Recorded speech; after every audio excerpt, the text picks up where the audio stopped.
Good morning, everybody. Welcome into a special edition of the 615 Preps Scoreboard presented by Fifth Gear Technology Concepts. Chris Brooks, Joe Spears, Cam Reed, and Scott Burton here with you on this Sunday morning. And week one finally in the books. So, guys, we got a lot to get to and not a lot of time to do it. So let's go ahead and pull the scoreboard up and get started. And we'll start on Thursday night, Joe. You went over to Mount Juliet as they had hosted Cane Ridge, and we'll talk about this one first, and then we'll show some highlights from it. Cane Ridge with a comeback and made this one close at the end. They did, yeah. That Mount Juliet defense got things off to a fast start. Forced turnovers, I believe, on two of the first three drives of the game. Went up 24-7 or 20. Yeah, I'm lying. Yeah, 24-7. Sorry, it's early. 24-7 midway through the third quarter. Looked like they would be in control on the night. They forced 5 turnovers, but Cane Ridge really they got back in it. I can't remember the kid's name off the top of my head. They had a receiver end up with 3 touchdowns. Their defense came up with some really clutch stops late, and then at the end they had one last drive, and Mount Juliet linebacker Brooklyn Wynn came up with the game-sealing interception. So great game to stick. Got a lot to work on. They play Hunters Lane this upcoming week, so they'll fix some things there, I think. And then Cane Ridge, they're gonna be really good. They grew up a lot between the first and fourth quarter. Yep. We'll pull up some of those highlights real quick, Joe, if you want to take us through them. Yeah, I mean that the first Mount Juliet first play of the night, they force a fumble. First offensive play, they score immediately. Then Cane Ridge chipped away. They just found ways to score against this Mount Juliet defense, and just a really well played game by both sides. Not a ton of flags. Cane Ridge, they of course had the turnovers, but you take those turnovers away, good chance that they possibly win that game. This defensive play probably played the night, honestly. Linebacker comes over the top, makes a great hit on the running back, and safety has the presence of mind. Deion Waller has the presence of mind to just pick the ball up out of the air. So that was a fun play to watch. But Cane Ridge, they never quit. They just would not go away. We got one more score here to show you as well. And yeah, Cane Ridge battled back, made this one a 3-point game at the end. And although Mount Juliet gets the week one win, you got to like what Cane Ridge did in being able to make this a close game at the end. It bodes well for them because they had a lot of turnover from last year roster-wise and had to grow it pretty quickly there. They did. Yeah, Eddie Woods, he's got himself a team. It's just going to take a couple weeks, but I think this is a team you can see really competing for that region title.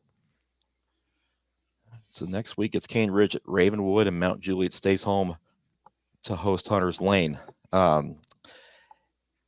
More Thursday night action. Scott, I'm going to come to you next. You guys are over in Gordonsville, and we want to go ahead and just go ahead and acknowledge this now.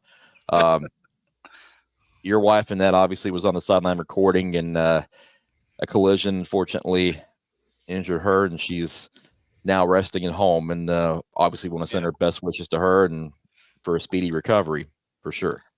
Well, thank you for that, and thanks to everybody that has called or texted or sent messages and put up prayers and all that. She's very sore. She has a broken rib. She's going to have her knee looked at on Monday. She's got a pretty nasty elbow bruise. I said she's very tender. And I'm having to refresh my, you never appreciate everything you have until you don't have it. So I'm been knee deep in domestic duties. I haven't done laundry in years. No, honestly, once again, it was nobody's fault. Okay, she was where she was supposed to be. The player was doing what he was supposed to do. It just, it's one of those things that, we accept as a hazard on sidelines that when we do this, it's unfortunate, but she's still her snarky self. She's just a little bit more snarky in the mornings when when she's trying to get going. Yeah, But yeah, go ahead, Ken. I just want to take the opportunity for all of us at 615, just to thank all the people over at Gordonsville for getting to a net quickly and handling it with such urgency. Um, Even though a lot of people overlook us media members, but we are part of the game festivities as well. So I was really happy that they got to her quickly and took great care of her. Yeah, Yep, well said. yeah. So, yeah, it was a yeah.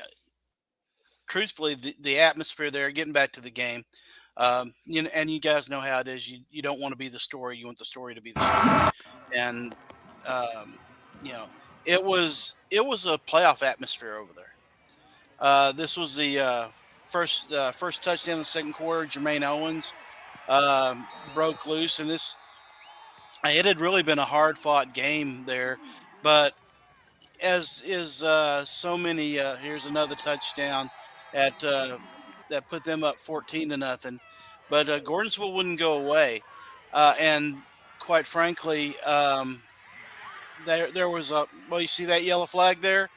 Those weren't the only two of the night, and it seemed to be a theme. Uh, that was a great play. At this point, it was like 21. I believe it was 20-7. I think Smith County. At this point, out after that score, it wasn't long after that till uh, we had to leave.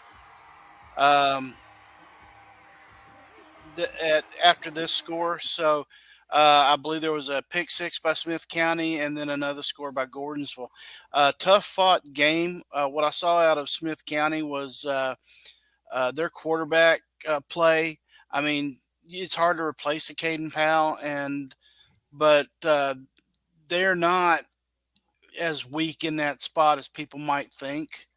Losing to Caden Powell, their quarterback can absolutely sling it. And rumors of Gordonsville, as much sandbagging as I've heard from Gordonsville people, they're nowhere near as in bad shape as people may think. These are two teams that absolutely could contend at the end of the year.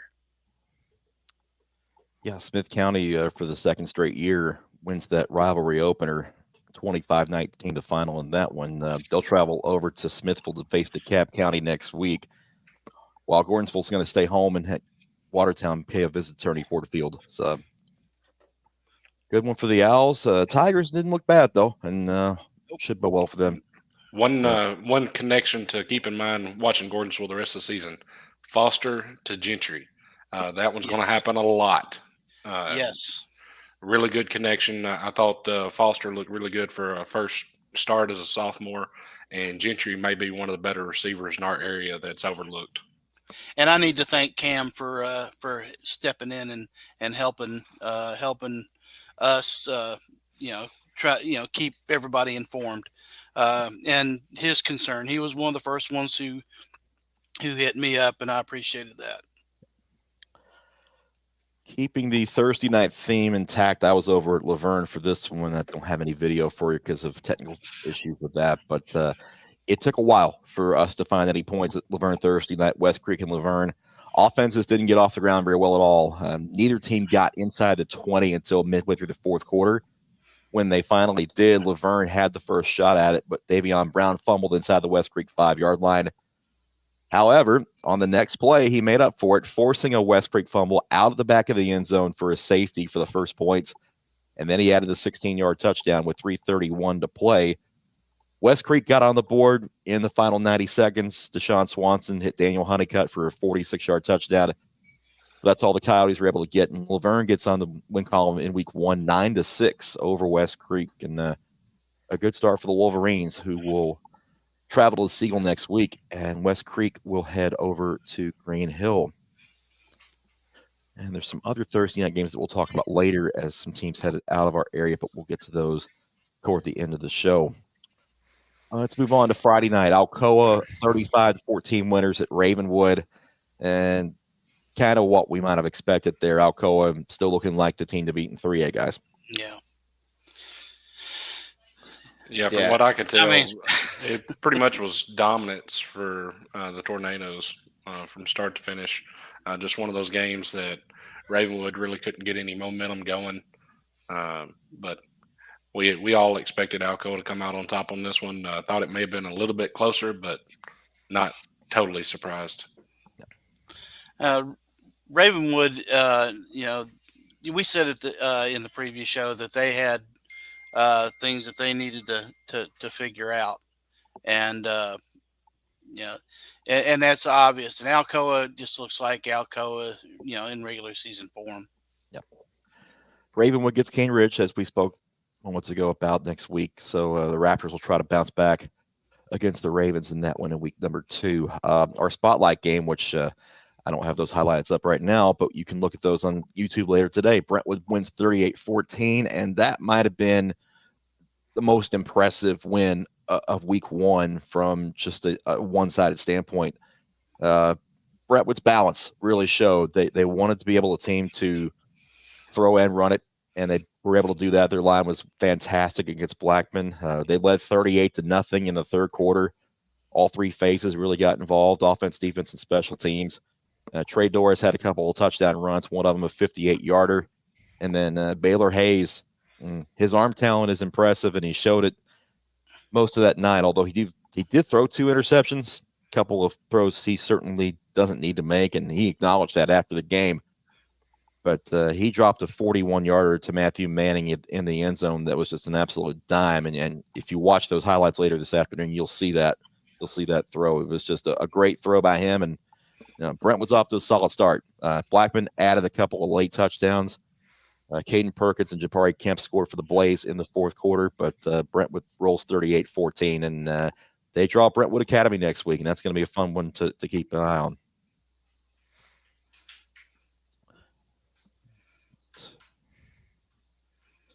Scott, you were over at the new place in Bellevue. Oh, yeah. Yes, James Lawson. What an atmosphere, what a campus. Great place. A lot of excitement there. I believe they had some things going on all day. Beautiful facility, let me tell you. Metro really has a diamond over in that one. It's a gorgeous facility. People were very appreciative of not only what they were provided, but they were also very gracious over there. And it's just a great facility. It has a college campus feel, actually, as you are driving in. It was absolutely packed that night. And we're going to see some highlights here. They had this was the first ever. Okay, there's Austin Grace with a 35-yarder, and that got points on board. A lot of flags in this particular game. And this was back-to-back errant snaps, and it made it a 3-2 game. And then what I didn't have for you there was a kickoff return that went up that put them up 9-0. You had that touchdown that put. That's the first ever touchdown in Lightning history. That puts them up. That's Cedric Owens. But then Cheatham County comes back, takes the lead late. And then with 5.8 seconds left, this strike right here from Zach Capps to Mason Hawk. 5.8 seconds left, and Lawson takes the lead. They get a 2-point conversion. This is the last play of the game. It's 18-15 at this point, and it looked like it was going to be another score for just a second. But when they finally get him down, the stands just exploded. We're going to hear from Brian Lee here.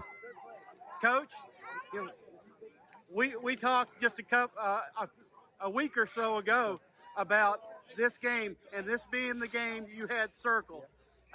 And it looks like, your players really bought into that. Yeah, I'm so proud of them. I mean, I'm a guy that is never at a loss of words, and I'm at a loss of words right now just because I'm so proud of this guy's determination in the fight. And when I took this job, people said, you got to get those guys to fight. And they did that tonight, and they never gave up. And hats off to Cheatham County Central, Coach Halstead. Those guys I mean, Lord have mercy. They worked hard the entire game. They had guys playing both ways, never getting off the field. Their conditioning is impeccable. That's a good team. And I think at the end of the day for our guys is getting them to believe in themselves.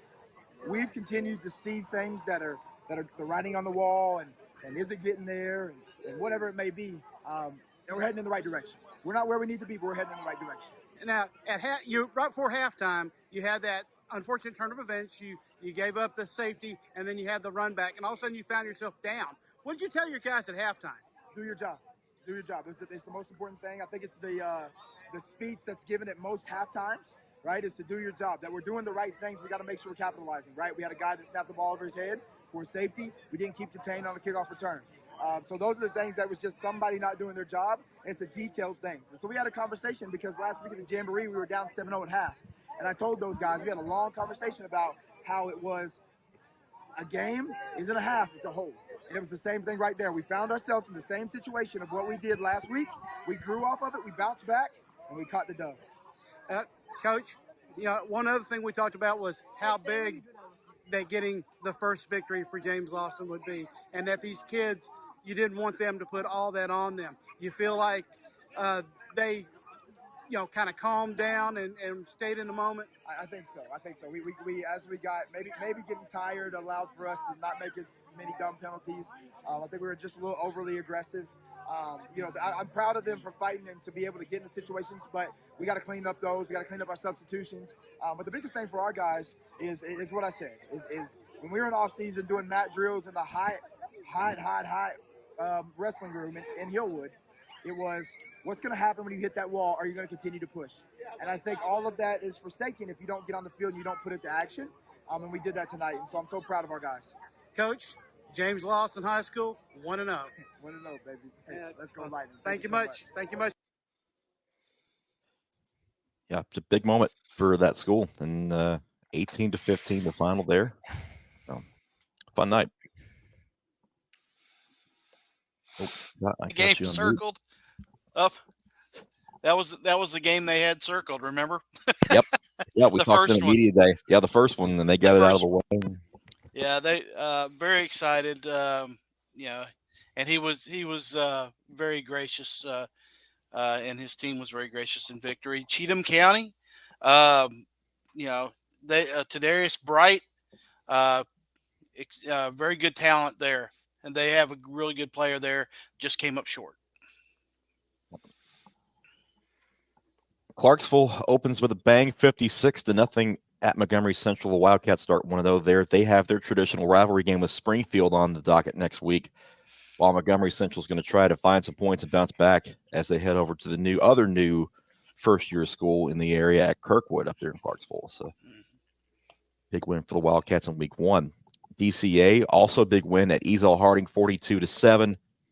Wildcats get their season started off right, and they'll have Friendship Christian next week in another big rivalry game in week number 2. Clarksville Academy will travel to Easel Harding.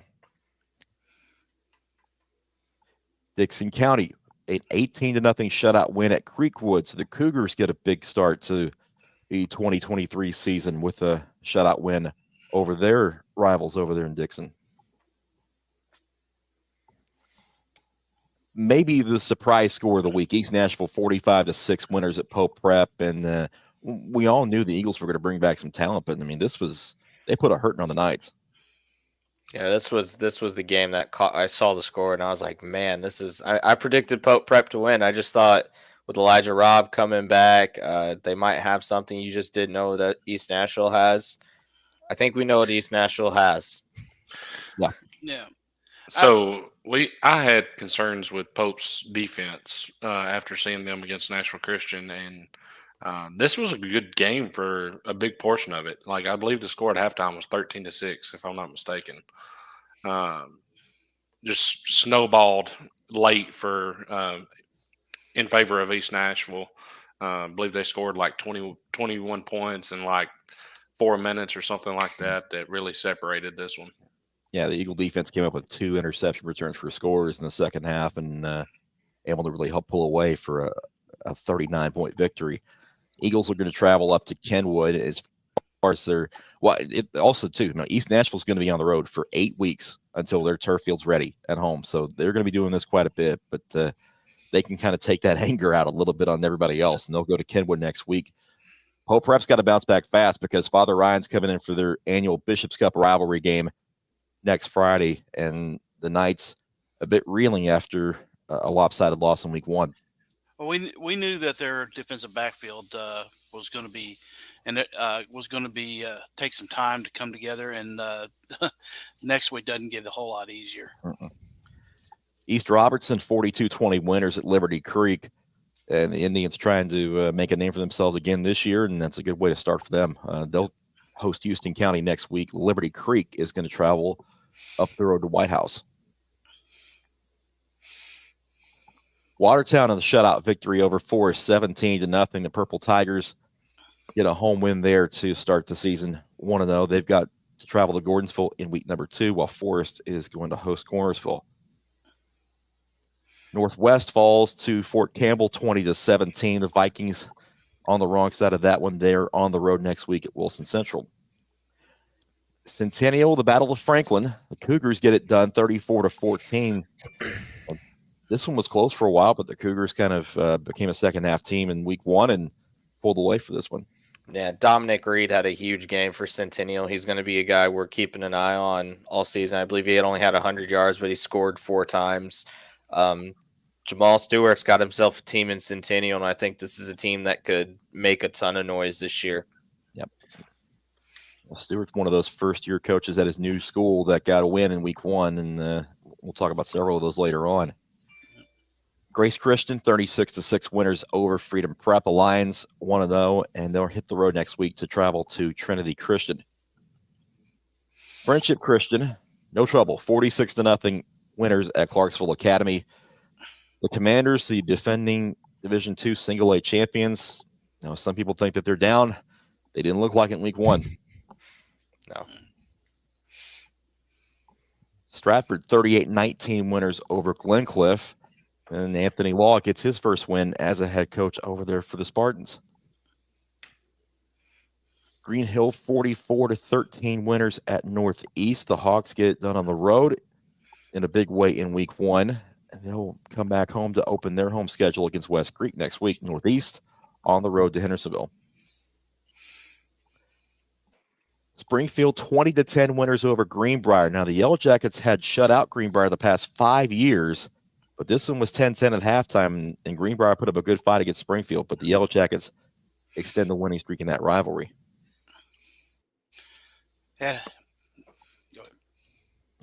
White House Heritage, 29-21 winners over Harpeth. Scott Murray getting his first victory as the new coach up there for the Patriots. Heritage will travel to East Hickman next week. Harpeth as at home against Cheatham County. Cam, you had this one Friday. Hendersonville 47, Gallatin 33. A fun one, a wild one, and a weird one in a couple of ways, right? Yeah, I think the only adjective that you left out is long. I believe I had the longest game on Friday night. As the game was not over with until about 10:05, 10:10 Friday night. So it took a while, a lot more passing in this one than what I expected. But yeah, it was pure chaos. Back and forth action for most of the game until the fourth quarter, and then Hendersonville kind of pulled away. Yeah, you typically don't get a lot of balls in the air with Hendersonville and Gallatin, but the way these two offenses are operating in 2023, it's a lot different story. Let's pull up some of these highlights real quick, and we'll take you through those. Mason Baker for Hendersonville. A screen pass to Dale Payne. That was actually on a 4th down play, and he takes it into the end zone. This is later on in the first half as Gallatin scores to take the lead back. Jeremiah Williams in a touchdown catch. They connected twice, including right here. But Hendersonville found something with the deep post plays. They hit that exact play about 3 or 4 times during the game, and Gallatin they couldn't keep up in the middle of the secondary. I think if you're a Green Hill fan, you got to be kind of excited with this offense that All right, I'm Coach here Strout after brought a in. victorious win for the Commandos with Riley and Cooper Jordan. Guys, how's it feel to beat the Wave again? Oh my gosh, it feels amazing. Well, it's our first year back in Hendersonville. First year with the Commandos. It feels amazing to beat a rival. You know?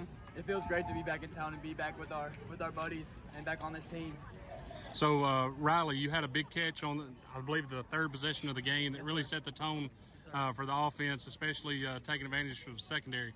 What did you guys see this week to know that you'd be able to expose their secondary? We saw their safeties we know they didn't have much coverage advantage on us with our receivers, and we knew we could beat them deep. And Cooper, you had a big long touchdown run right after actually answering a Gallatin touchdown. Speak a little bit about how big of a play that is when the other team scores and you can score on the very next play. You know, it's always amazing when you score a touchdown, but to score whenever the other team has momentum, it's just a momentum killer for the other team. You know, and it gets everybody else hyped. It gets the fans hyped. It gets our team hyped, and it makes us like have more momentum than everybody else. And I think that's probably what killed the curl on this one. So you guys mentioned being back in Hendersonville. What's it like to have a quarterback like Mason? It's great. We played with him when we were younger, when we were with Pop Warner, and it was just amazing. We were with the Titans with him. It was just great, and we've always had a great connection with him, and it's just amazing being with a quarterback like him. So what do you guys look forward to the rest of the season? I look forward to a lot of great wins like this and being close with our community and our teammates. Like today, everyone was engaged, everyone was disciplined, even on the sideline. It was just a fun game all around. And props to our line, they did great today. Amazing. No, nothing bad spoken on them. They did all the hard duty work on it. All right, guys. Well, congratulations on starting the season 1-0, and look forward to seeing you guys later on the season. Thank you, sir. Thank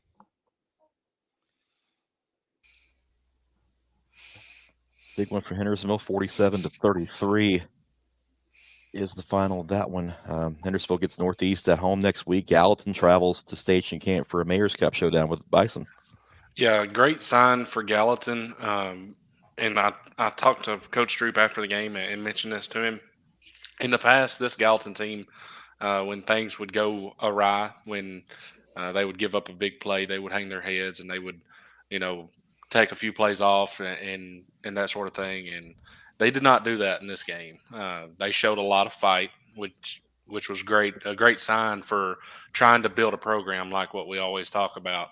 And they swung back for most of the game. I mean, and that's something that you have typically not seen the last few years at Gallatin. The only negative to it was Hendersonville was swinging back too, and there was a couple instances where Gallatin would score to tie it, and Hendersonville scored on the next play. And that's just a backbreaker. You can overcome it once or twice, but it happened multiple times. So. But I have faith that Coach Stroop can get that fixed. And offensively, I thought Gallatin looked pretty good. A couple lackluster drives late in the game that kind of helped Hendersonville pull away. But I was impressed with Gallatin's fight, and even more impressed with guys. Mason Baker is a bad dude. Yeah, we saw bits and pieces of what he could do last year, and it seemed like this was more of a breakout party for him on Friday night. It's going to be interesting to see how he responds to that and builds upon it going forward. Yeah, that jamboree, he went in there long, but you could tell that he had full command of the offense. Hunters Lane gets a shutout win at Maplewood, 20-0 over the Panthers. The Warriors will travel to Mount Juliet and try to build upon that next week. Maplewood's going to be on the road at PGA. A couple of Metro teams tangle in week one, and Hunters Lane gets the W. Joe, this was yours Friday night, and you were looking forward to it, and didn't quite come to fruition for Lipscomb Academy. Those IMG wins at 35-10. Yeah, no, you look at the final score, you're like, man, this game's ugly. It really wasn't. This Lipscomb Academy defense did everything they could to keep the Mustangs within striking distance. IMG Academy maybe had 3 big plays. They had a couple of long touchdown runs by 4-star Texas running back commit Jarrett Gibson.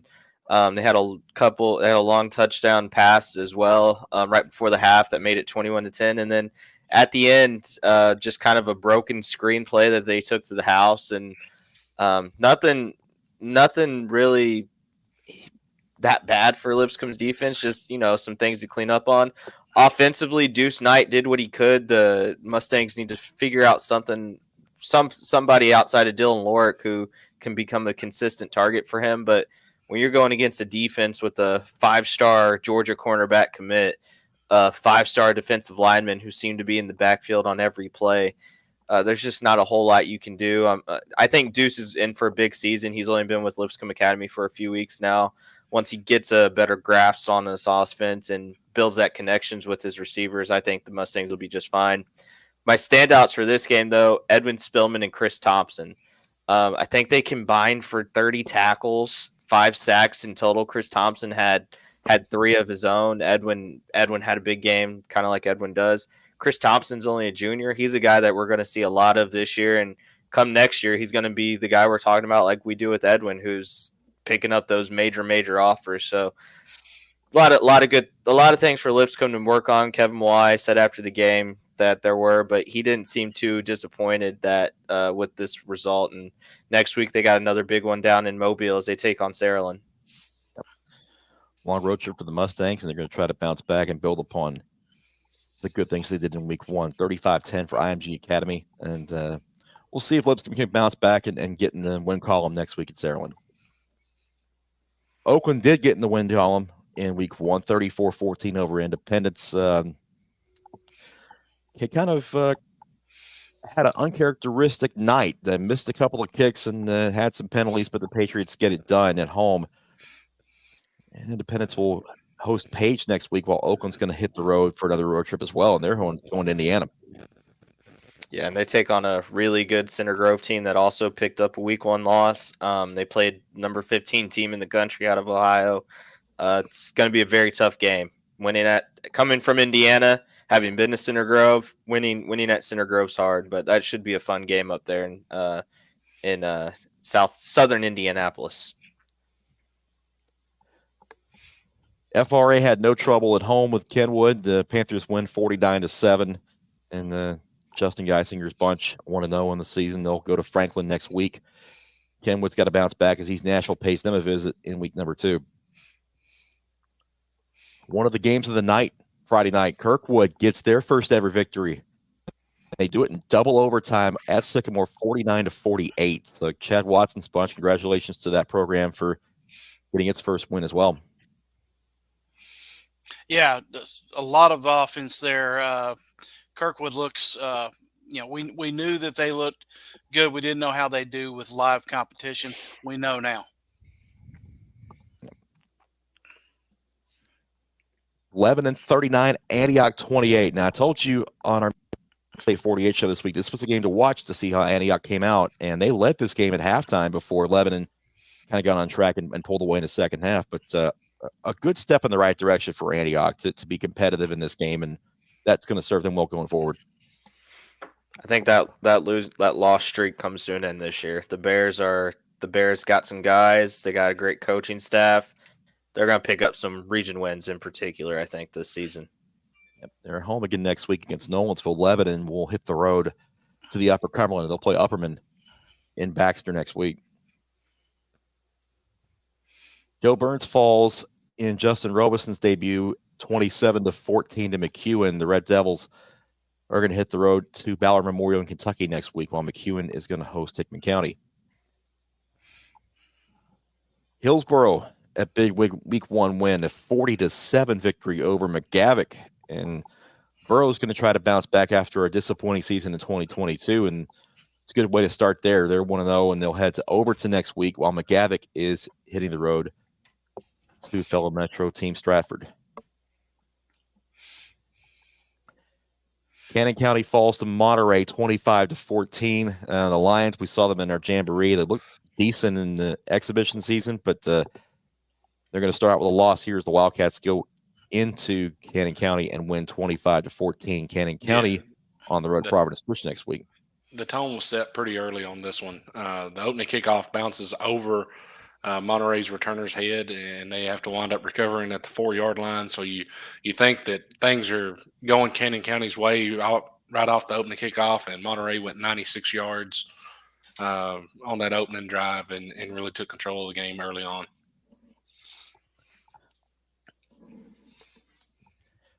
Another great game. Davidson Academy holds off Nashville Christian 27-20, and a game where the four of us on the screen, three of us picked, or actually we all picked Nashville Christian to win. No, Scott picked Except Davidson, I think. Except Scott. Scott picked Mr. Seabrooks. I'm trying Yeah. not to. I'm trying not to give him the credit here, but yeah. Well, I mean, if Chris, you were at the Oakland Jamboree, okay, if you'd have seen what I saw at the East Robertson Jamboree and how dominant that Glenn Seabrooks is and that Davidson Academy defense, you probably would have, I'm not saying it would have affected your decision, but you would understand it a little. It probably would have made you hesitate. All right, this one was going to be a good one regardless, but I mean, Oh yeah. This type of win, though, I really think it sets up Davidson Academy to, we talk about sneaky teams, and everybody looks at FRA and CPA, and granted, both of them are great teams, but this Davidson Academy team is a really sneaky team, especially in Division II AA, where it's kind of the top are really good, and then everybody else is kind of the same. If you get the right draw come playoff time, you could wind up in Chattanooga. Yeah, they look like that number 3 team, clear cut in that region. So it's going to be interesting when those three teams tangle in region play, how that shakes out. You really want to be the number 3 team because you're on the other side of the bracket from whoever wins that region, because it could get you into Chattanooga, just like Cam said. Father Ryan, no trouble with Overton, 50-3. It's a good debut for the Irish in 2023. Overton's got some growing pains. They got a very young team over there under Arcente Broom, and maybe a tough year for the Bobcats in their new region as well. They're going to host Hillsboro next week, while Father Ryan heads up to Hendersonville to take on Pope Prep in that Bishop's Cup rivalry game. Procone 21-14 winners at NBA. Guys, we all picked Procone here. Is this one kind of as advertised, or did you kind of see it another way? I just think with the NBA and Pearl, I mean, it's a good rivalry game. I mean, these teams really respect each other. Last year, NBA kind of dominated this game. The year before, Barry and Brown Heroics led Pearl-Cohn past the Big Red. I think this is a testament to how good Pearl-Cohn's going to be this year. I think they have all the talent in the world offensively. Defensively, they're as good as ever as well. It wasn't Javion Kennard, Darius Reed, Sean Tarleton on offense. They did what they did in this game. They won it, and next week they take on a really good CPA team. We'll talk about them in a bit, but man, it's a good week 1 win for the Firebirds. Yep.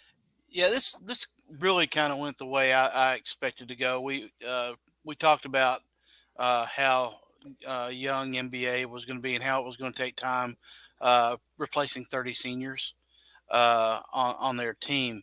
That being said, this score just shows you that they tend to reload.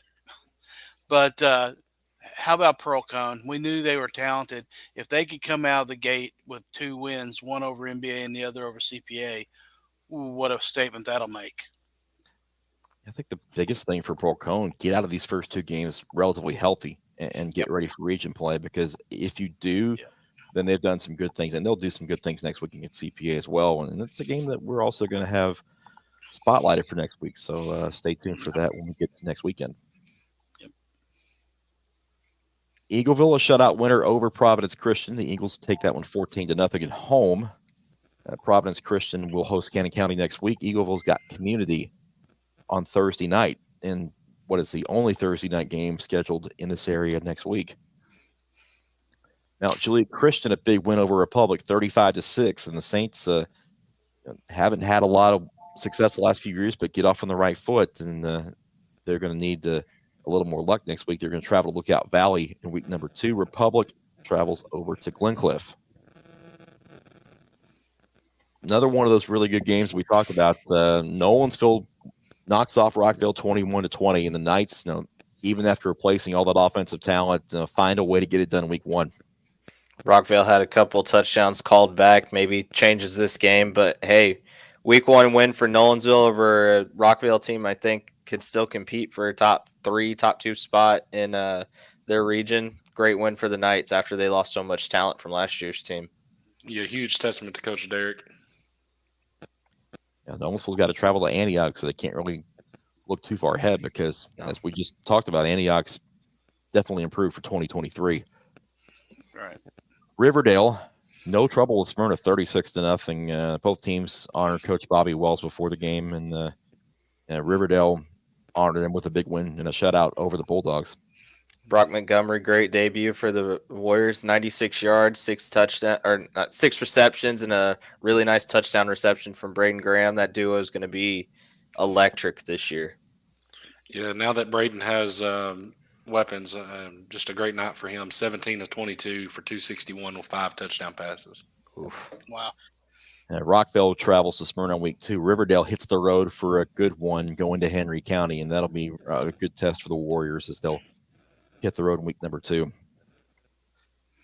This one played at White House because of the problems that Beach had at their stadium this past week, but the Buccaneers still get it done. A shutout win over Station Camp 21-0.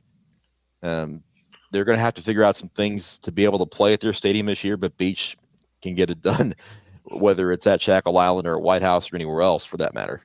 Yeah, if the Twitter reports are correct, this was actually the score at the end of the first quarter. So have to wonder what happened the rest of the way. But I know Caden Powell, I believe, had 2 touchdowns in this one. So a good start for him. And Station Camp wasn't a bad defense last year, and if they figured some things out and were able to hold Beach scoreless for 3 quarters, then that they can take that as a positive going forward. Yep. White House in their traditional rivalry game against Portland wins at 7-6. Another one of those stadiums that was impacted this past week. Portland didn't have part of their home side stands available, but White House gets it done up there in Portland. Yeah, Portland had some numerous mistakes that ended up costing them and benefiting White House. But all in all, a good defensive battle. Yep.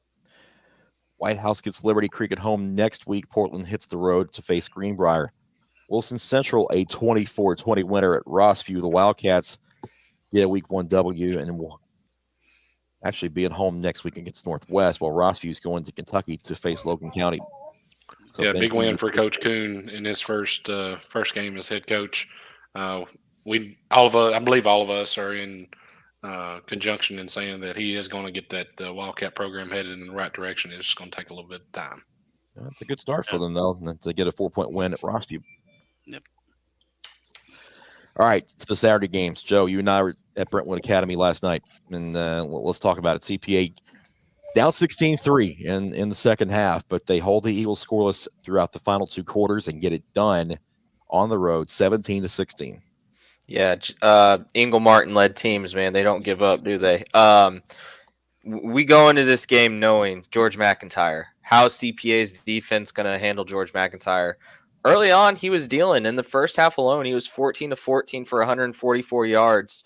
He had 1 touchdown. TT Hill had a 74-yard touchdown run, and it looked like things might get out of hand. Brentwood Academy drives late. Looks like they're about to just put the game away. CPA holds them to a field goal though at the end of the first half, and Ingle Martin told me after the game that was the game right there. That's when things switch for them. They come out of the half. Defense really locks in on George. They don't let him get going. Jackson Matthews with a beautiful tackle right there just for him. Shavar Young, he and George McIntyre, that's going to be a fun connection this year. There's the long run by TT. He's going to be in for a big year. He just was going against a great CPA defense. Brentwood Academy's defense did what they were great the first 3 quarters, and then kind of CPA finally got things going near the end of the 4th with this touchdown right here. And Rawls Patterson, yeah, that last name. He's one of the Patterson brothers, one of the 2 on the team now. He scores this touchdown with just under 4 minutes to go. Ian McGargy here with a huge sack, forcing a 4th and 27. Brentwood Academy has one last opportunity, and this man again, Jackson Matthews, comes down with a huge interception to seal the win. This is a guy I think goes under the radar on the CPA defense. He's good. Coming to you following CPA's thrilling 17-16 come from behind victory over Brentwood Academy. I'm here with Jackson Matthews, who sealed the game with an interception late. Jackson, your defense tonight, kind of what you expect. This defense so senior heavy, so experienced. Talk to me a little bit about what you guys did to really slow down George McIntyre and that Eagles offense. We put just our dogs up front, going all night, making the O-line work all night. And we had Cruz and Steele, the linebackers back there, getting to them on rushes. And we just didn't stop the whole night. They have one last opportunity to go down, take a lead. You come up with the game-clinching interception. What's going through your mind as that play's happening? Defensive coordinator, best defensive coordinator in the state, he told us they're running the over. So I look to my right, and I see the over, and I just went up and got it. This is a team, a Brentwood Academy team, a lot of people expect to compete for a state title in D2 AAA. You beat them on their home field to start the year. What's that mean for this program? It just tells us that we can play with anyone in the state, and we're never backing down from anyone. And we got a lot of young guys playing, and it gives them confidence, and just even the old guys confidence. Just know we can play with anyone. Congratulations on the win, man. Good luck the rest of the season. Boy, what a great atmosphere. It was electric. That's what high school football is all about, man. Yeah, just a wonderful crowd wrapped all the way around the field. I mean, it was standing room only, basically all the way around the field, and that's what you won. The Saturday night game didn't hurt either, so just a big win for the Lions to really send a statement to the rest of the state that they're definitely going to be around and battling for a state championship. And don't let it fool you. BA is going to be right there in the mix in that Division II AAA race. I mean, the Eagles are good. George McIntyre is only going to get better. The CPA defense is as good as advertised, and they got offensive weapons that are really going to give teams in their region a lot of issues. That pro cone game next week is going to be electric. Yep. Yeah, I got a chance to watch the fourth quarter of this one, and I was really impressed with the line play for CPA. I thought that mainly the last touchdown drive to take the lead and the ensuing attempt to drive by Brentwood Academy, I thought was dominated by CPA. Running the ball late, had the young man that came in at quarterback that's a Tennessee baseball commit, Hudson. I can't remember his last name, but he had two big, like 12, 15-yard carries to get him into position for the Patterson touchdown run. And then, that sack by Ian was massive in getting Brentwood Academy in a position to where they have to pretty much throw a deep ball, needing 27 yards. So I was really impressed with that. Scott, we've got one more set of highlights to show you, and I'm going to bring you right in with some stuff from Westmoreland. As Macon County made the trip over to Westmoreland to face the Eagles in the other Saturday night game, and we'll these highlights in just a second. Yeah, great atmosphere over there. Just the other town over. Here is Tyler Gregory rushing in for the opening score. It was 7-0 at halftime. Just a lot of flags on Macon County's part and turnovers on Westmoreland's part. Then we get again. I believe this is another rush by Gregory. Puts the Tigers up 14-0. There was a long pass. You'll hear the name Richardson and Cooper White quite often. They had a touchdown pass. This is Cooper White on a run. Westmoreland was keeping it close until late, and here's a run by Gabe Borders. He had a touchdown also on a kick return. It was bang, bang, bang in the fourth quarter in the span of from 9:35 to 9:01. It was just a score, a long pass, and then a kickoff return. My head was spinning. but a lot of mistakes early by both teams, as you would expect. In the first game of the season, Macon County uh, had several penalties that kind of snake bit them, stopped drives. Westmoreland, they hurt themselves with turnovers. I think they had at least 2 fumbles and an interception. What I saw out of Macon County, I saw a passing game that was potent. Um, a lot. It's going to be a part of their game that that's not. That I don't know that they've had, but they can sling the ball. Gabe Borders was he didn't really get away except on a couple of runs, but they've got other backs that are just as good. But Westmoreland, I was really impressed by their defense, their ability to tackle well. And then again, like I said, you're going to hear the name. Jacob Bridgeton, but Cooper White, he is an absolute stud on the Westmoreland side. Yeah, 33-13 that final in a rivalry where neither side tends to get to 30 points that much. The Tigers did, and an impressive start for them. They'll get Trousdale County at home next Friday, while Westmoreland hits the road to face Clay County in week number 2. Got some more scores to share with you from the out-of-town scores. We go back to Thursday night, and what a night for Thomas Santel. Siegel quarterback had 7 total touchdowns as they win 55-43 at Shelbyville. We don't talk often about, when we talk about the Rutherford County teams, we don't often talk about Siegel, but I tell you what, this Siegel team is scary good on offense. They are. I actually have the numbers for him, Chris. It's 14-17 for 320 with 5 touchdowns passing. He also had 14 carries for 213 with 2 touchdowns rushing. So 7 TDs and over 500 yards of offense for Santel. Now, listen, we actually got to see them last year on a Thursday night against Riverdale, and Thomas Santel is a tough kid because he took a lot of shots last year in that game against Riverdale, and you combine another year of growth with his toughness, and Siegel's got a leader at quarterback, and probably our leader in the clubhouse for Player of the Week honors, which we will announce Wednesday on the Midstate 48. But, a big win for Siegel, and they had to come from behind to do it. Shelbyville led that game for a while, but then Siegel just exploded offensively, and not often you get 98 points combined in a week 1 game, but there you have it. BGA, unfortunately, couldn't get any points on the board as they lost 30-0 at Knoxville Webb. DeKalb County falls to Warren County on the road 34-27. Answorth goes out to Union City and picks up a big 40-6 win, although that game was actually closed for a while. Another one of those surprise scores that we kind of talked about, Fairview falls at East Hickman 21-14. And the Yellow Jackets were hoping to make a run to win their region, but not a great start to their 2023 regular season. Good Pasture, a 28-7 winner at ECS.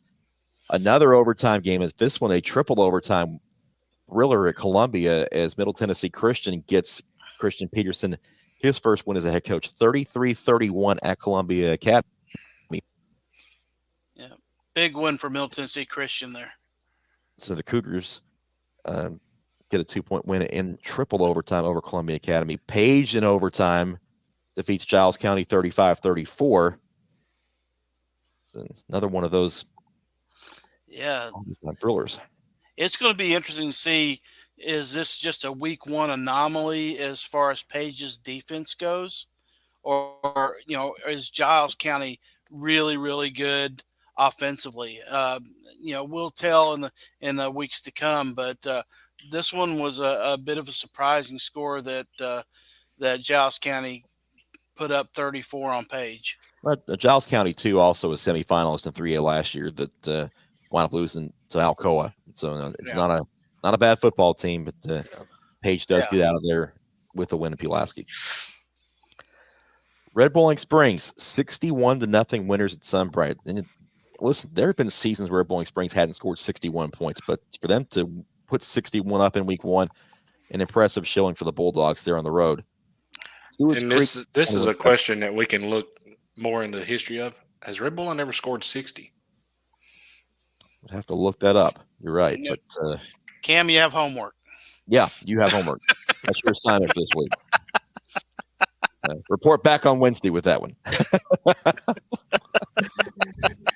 Stewart's Creek 21-7 winners at Tullahoma in their opener. Summit 40-0 winners at Spring Hill, and Trousdale County on the road at Livingston Academy 9-0 in a game. I think, Cam, you said that this game could have gotten out of hand quickly.